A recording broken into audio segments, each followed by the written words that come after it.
Bajé a mi sala un lunes por la mañana y encontré el infierno esperándome. 12 personas estaban sentadas en silencio, mirándome como si yo fuera un problema, un asunto pendiente que resolver. No eran extraños, eran los rostros que habían poblado mis álbumes de fotos, mis cenas de Navidad, mis celebraciones y mis duelos. 12 apóstoles de una traición anunciada en susurros que yo no había querido escuchar. Mi hijo Marcos estaba de pie frente a ellos, con los brazos cruzados y una postura que pretendía ser de autoridad, pero que delataba el nerviosismo de un actor en su primera función. Su voz, cuando habló, fue fría y ensayada, despojada de cualquier matiz de afecto filial. Hemos decidido internarte esta semana, dijo, y las palabras cayeron en el silencio como piedras en un pozo. El que no esté de acuerdo puede irse ahora. Nadie se levantó, ni un músculo se movió en aquellas 12 caras que conocía de toda la vida, mi propia familia, mis amigos,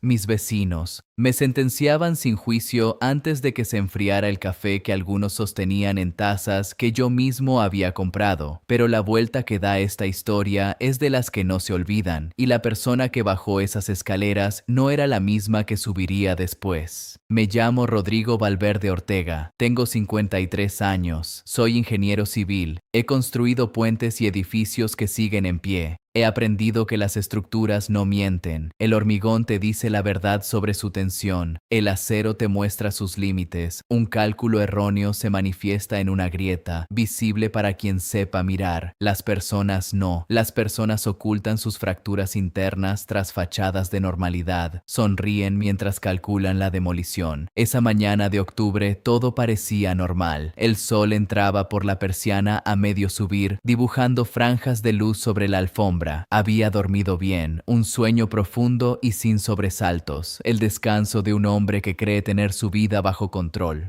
Tenía una reunión a las 12 para revisar los planos de un nuevo complejo de oficinas, pero al poner el pie en el último escalón, escuché voces que no deberían estar ahí un lunes a las 10. Me detuve, el cuerpo en alerta instintiva. Conté mentalmente, al menos 4 conversaciones en voz baja, un murmullo denso y conspirativo. El sofá del salón crujía bajo el peso de demasiada gente, y por encima de todo, la voz de mi hijo Marcos, firme, clara, como quien repasa un guión antes de salir a escena. Doblé la esquina del pasillo y los vi. 12. La hermana de mi mujer, Pilar, y su marido Gonzalo, que siempre me pedían consejo financiero. Los primos lejanos de Sonia, a los que no veía desde la última boda familiar hacía 3 años. Mi suegra Carmen, sentada en el borde de un sillón con la rigidez de quien espera en la consulta de un médico. 3 matrimonios de vecinos con quienes compartíamos barbacoas en verano. Y Sonia, mi mujer durante 27 años, con una expresión que en ese momento no entendí, pero que más tarde reconocería como la de alguien que llega a un momento que llevaba meses, quizás años, esperando. Y Marcos, mi hijo, mirándome con una determinación que helaba la sangre. No había rabia en sus ojos, había decisión, una decisión fría, pulida, final. El zumbido de la nevera desde la cocina rompió el silencio. Un autobús frenó bruscamente en la calle. Mi propia respiración, lenta y regular, era lo único que parecía normal en esa sala, porque 28 años en el mundo de la construcción te enseñan a no reaccionar por impulso. Primero observas, primero evalúas el terreno, la estructura, la situación. Localizas el punto de fallo, la viga maestra que está a punto de ceder. Marcos habló de nuevo, repitiendo su libreto. Papá, llevamos tiempo preocupados por ti. Tu comportamiento ha sido errático.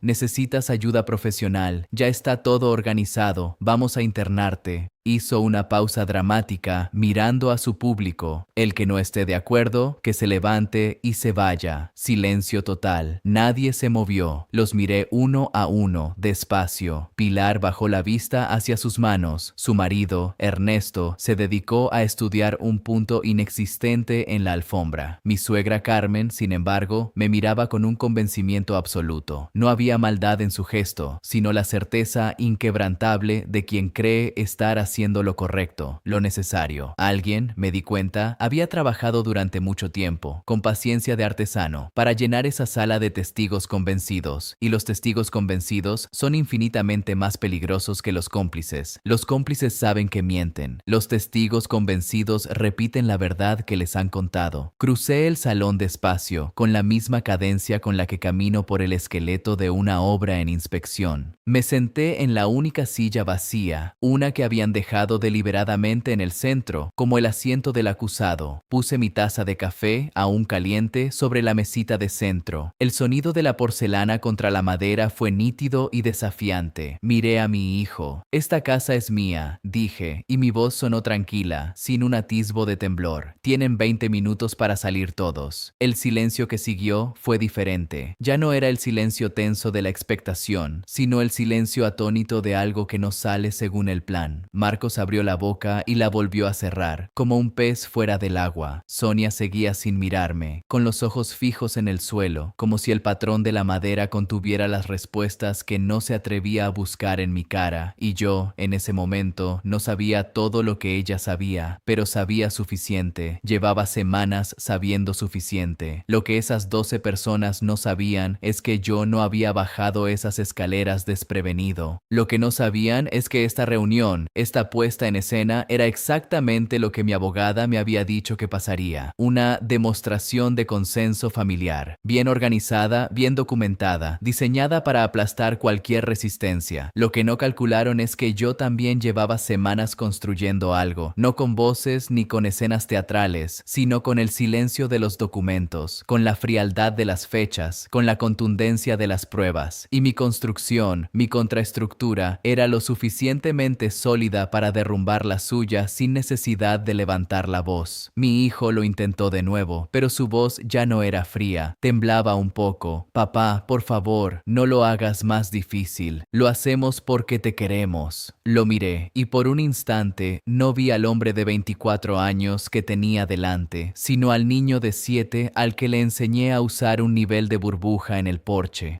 Pensé en su cara de asombro cuando la burbuja se centró por primera vez, en su grito de «Lo logré, papá, está recto». Pensé en todo lo que le había dado, en cada ladrillo que puse en su vida para que tuviera una base sólida. Di por hecho que una familia era tan sólida como la piedra de sillería. Me equivoqué. Las estructuras de piedra no traicionan, las personas sí. 19 minutos, dije, y bebí un sorbo de café. El líquido caliente era un ancla a la realidad. Para entender cómo llegué ahí, necesitas saber quién era yo. Necesitas entender lo que construí y, sobre todo, lo que no vi mientras construía. Estaba demasiado ocupado mirando los planos del exterior, asegurándome de que los muros de contención aguantaran mientras el problema crecía, como una humedad silenciosa, puertas adentro. Esta historia no empezó esa mañana de lunes. Empezó en conversaciones que no escuché de verdad, en preguntas que no me hice, y finalmente, en una carpeta escondida en mi propio despacho. Sonia y yo nos casamos en 1997, sin lujos, con deudas pequeñas y 2 sueldos justos. Éramos un equipo. La certeza de que íbamos a funcionar era el cimiento sobre el que edificamos todo. Y funcionó, o eso creí yo, durante mucho tiempo. Yo trabajaba sin descanso, obsesionado con levantar mi propia empresa de construcción. Ella mantenía la casa funcionando con una eficiencia silenciosa que yo, en mi ceguera de hombre ocupado, daba por sentada. Era el andamiaje invisible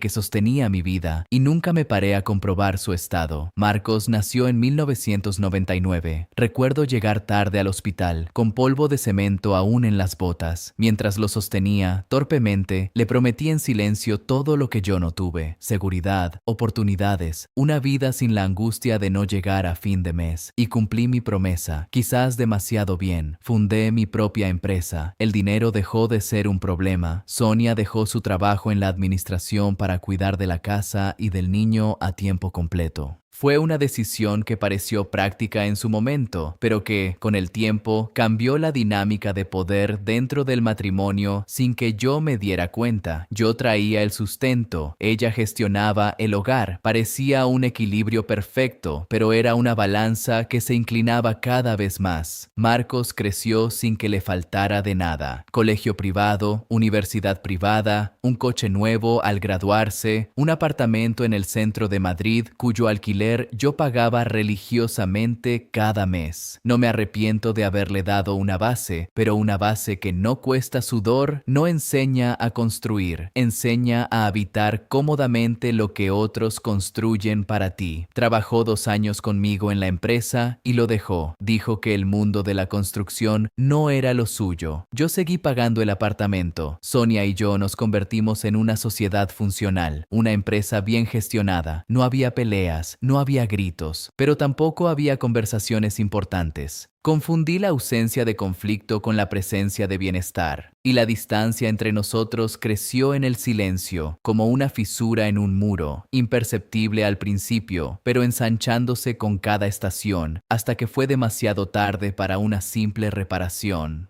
La primera sombra, la primera señal de alarma que ignoré, llegó una tarde de otoño. Estábamos en la cocina. Sonia me preguntó mientras secaba un plato cómo funcionaban exactamente las pensiones por incapacidad permanente. Dijo que había visto un reportaje en la tele. Se lo expliqué con detalle, como le explicaría a un cliente la normativa de urbanismo. No le di la más mínima importancia. 3 semanas después, la pregunta fue otra. Estábamos viendo una película donde un personaje era puesto bajo tutela. En una pausa para la publicidad, me preguntó, con la misma curiosidad casual, por los requisitos para la tutela legal de un adulto incapacitado. De nuevo, respondí con la precisión de un manual y olvidé la conversación al instante. No conecté los puntos. ¿Por qué iba a hacerlo? Eran solo preguntas. Las señales de peligro estaban ahí, en mi propia cocina, servidas con la cena, y las dejé pasar como si fueran ruido de fondo. El punto de inflexión llegó un martes,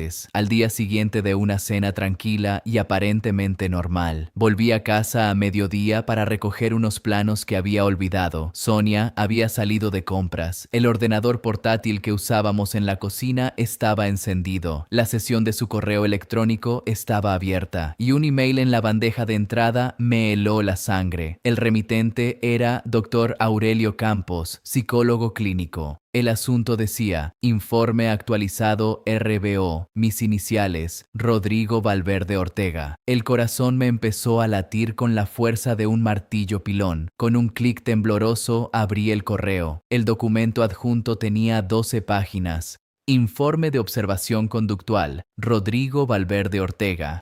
Lo que leí en las siguientes páginas era el retrato de un hombre que no era yo, construido con fragmentos distorsionados de mi vida. Rigidez cognitiva progresiva, episodios de desconexión emocional, tendencia al aislamiento social, respuestas desproporcionadas a estímulos menores. 12 páginas de patología, construidas con las palabras de alguien que dormía a mi lado cada noche. No había ninguna mención a una evaluación presencial, ninguna prueba psicométrica, ninguna entrevista directa conmigo. Era un castillo de naipes levantado sobre testimonios de terceros. Cerré el documento, cerré la ventana del correo, lo dejé todo exactamente como estaba. Fui a mi despacho y me senté a oscuras, dejando que el frío se apoderara de mí. No sentí rabia, sentí una claridad aterradora. Estaba procesando la información, como un ordenador, sin reaccionar.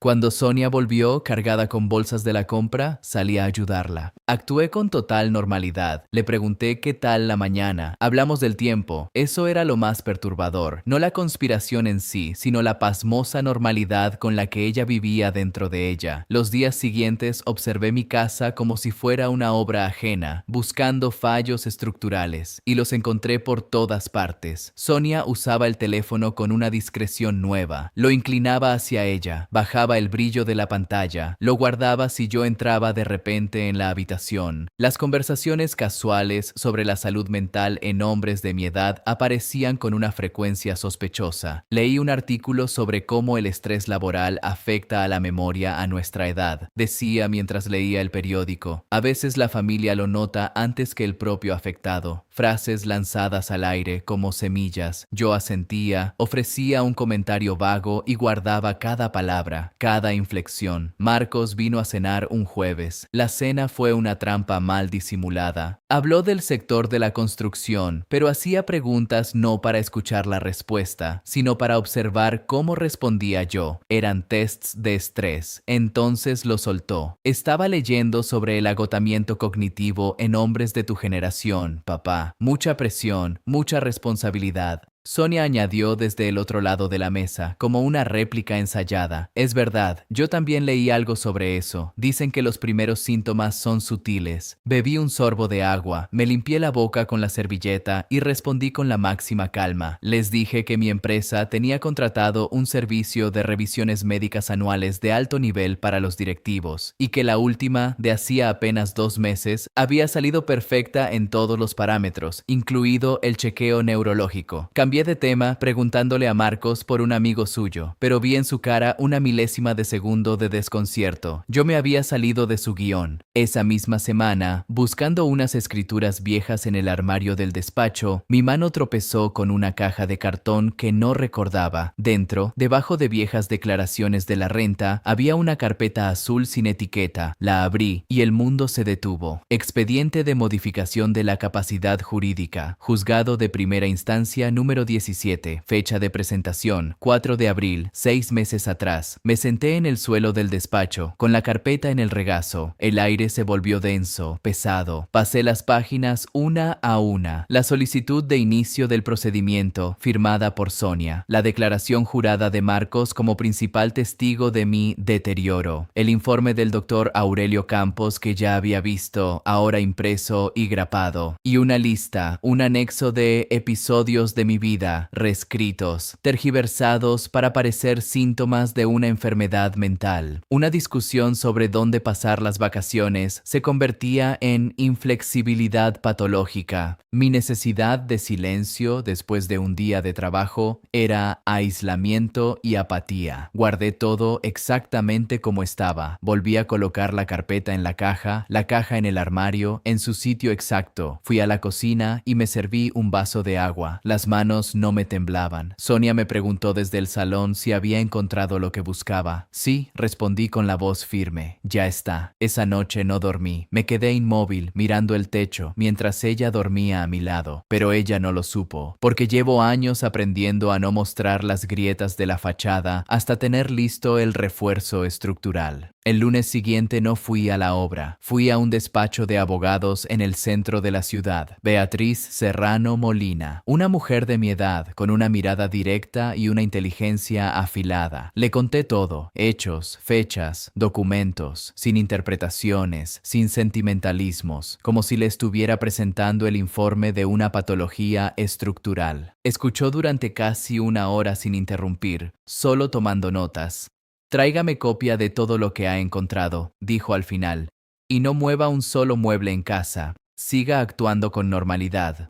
Esto es una partida de ajedrez, y ellos acaban de mostrarle su estrategia. Ahora nos toca mover a nosotros. Me contó brevemente que su padre había pasado por algo parecido años atrás, una disputa familiar por una herencia donde intentaron incapacitarlo. Por eso se especializó en este nicho del derecho. Supe en ese momento que ella no trataría mi caso como un expediente más. Para ella era una causa. Fotografié cada página de la carpeta azul con mi móvil. Se los envié desde un correo seguro que creé para la ocasión. Beatriz tardó 4 días en llamar. Su voz era seria. El doctor Aurelio Campos dijo: Nunca te ha evaluado en persona. El informe está construido exclusivamente con declaraciones de tu esposa y tu hijo. Legalmente, eso es muy débil, pero lo más importante tiene otro nombre: falsedad documental. Le pregunté si era suficiente para detener el proceso. Es suficiente para mucho más que eso, respondió. Pero déjame trabajar 1 semana más. Con tu permiso, quiero solicitar un rastreo de los movimientos bancarios de las cuentas conjuntas del último año y medio. La semana siguiente fue un infierno silencioso. Mantener la apariencia de normalidad con Sonia era un ejercicio de autocontrol sobrehumano. Cada buenos días era una mentira. Cada cena compartida, una farsa. Un día casi me descubren. Estaba en mi despacho y se me cayeron unos papeles de la mesa, entre ellos una nota con el nombre de Beatriz y el número de expediente del juzgado. Marcos, que había entrado sin que yo lo oyera, se agachó al mismo tiempo que yo para ayudarme. Mi corazón se detuvo. Llegué primero por una fracción de segundo, recogiendo todo en un movimiento fluido, barriendo la nota comprometedora junto al resto. Pero él lo notó. Vi en su mirada que había registrado mi prisa, ese segundo de más que su vista se detuvo en la pila de papeles en mi mano. La duda se había plantado en él. Beatriz volvió a llamar. Rodrigo, tienes que venir a mi despacho. Lo que encontré en las cuentas es peor de lo que esperaba. En su oficina puso los extractos bancarios sobre la mesa, marcados con rotuladores de colores. Lo que encontré no es solo dinero movido, dijo. Es un patrón. 38.400 euros sacados de vuestra cuenta conjunta a una cuenta personal de Sonia en los últimos 14 meses, siempre en transferencias pequeñas e irregulares, por debajo de los 3.000 euros, para no activar las alertas automáticas del banco. Reconocí el método. Es el mismo que usan los estafadores en las obras para desviar material o presupuesto, fraccionar el desfalco para que cada movimiento individual parezca insignificante, pero el patrón era claro si mirabas el conjunto. La audiencia en el juzgado es en menos de 6 semanas, me advirtió Beatriz. El tiempo se agota, pero ahora no solo tenía una defensa, tenía una ofensiva. Marcos llamó para decir que traería a un amigo a cenar el sábado. Un médico, dijo. Es un tipo muy interesante, seguro que tenéis mucho de qué hablar. Acepté, y preparé mi teléfono para grabar. Una grabación de audio hecha por alguien que participa en la conversación es admisible como prueba. La cena fue una obra de teatro. El amigo médico,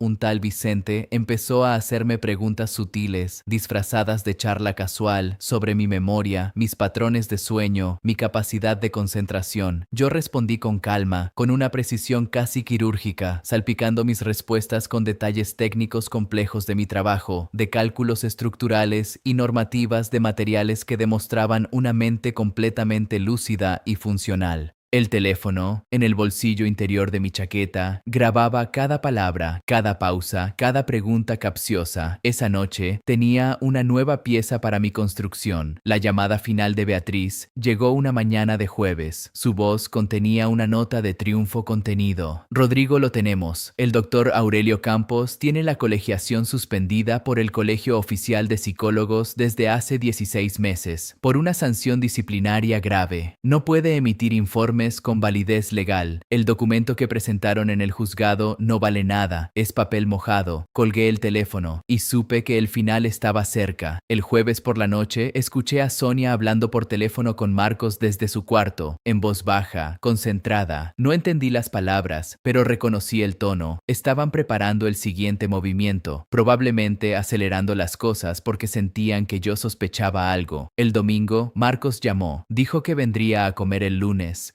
«Quiere hablar contigo de algo importante», me dijo Sonia con una sonrisa que ya no me engañaba. Esa noche, tarde, le envié un mensaje a Beatriz. «Mañana puede que se adelanten. Estate disponible». «Lo estoy», respondió al instante, y entonces llegó el lunes. Eran las 10:47 de la mañana. Llevábamos casi 10 minutos en el salón desde que les di el ultimátum. Marcos intentó hablar de nuevo, intentando recuperar el control. «Nadie aquí está en tu contra, papá. Solo queremos lo mejor para ti». Lo interrumpí, pero sin levantar la voz. «Ya te escuché, Marcos. Ahora escúchame tú a mí. En esta casa, en mi despacho, hay fotocopias de una carpeta azul. Hay extractos bancarios que detallan 38.400 euros. Hay un informe psicológico firmado por un profesional sin licencia para ejercer. Hay una grabación de audio de una cena del sábado por la noche». Hice una pausa, dejando que cada palabra se asentara en el aire denso de la habitación, y solté la última pieza. Y hay un expediente judicial, el 247-2023, que mi abogada va a contestar esta misma mañana. Con todo esto, el silencio se cortó con un cuchillo. La primera en levantarse, casi como si hubiera recibido una descarga eléctrica, fue Dolores, una de las vecinas. Luego su marido, Ernesto. Salieron en grupo, sin mirarme, avergonzados, incómodos, como ratas que abandonan un barco que no sabían que se hundía. Mi suegra Carmen me miró al pasar,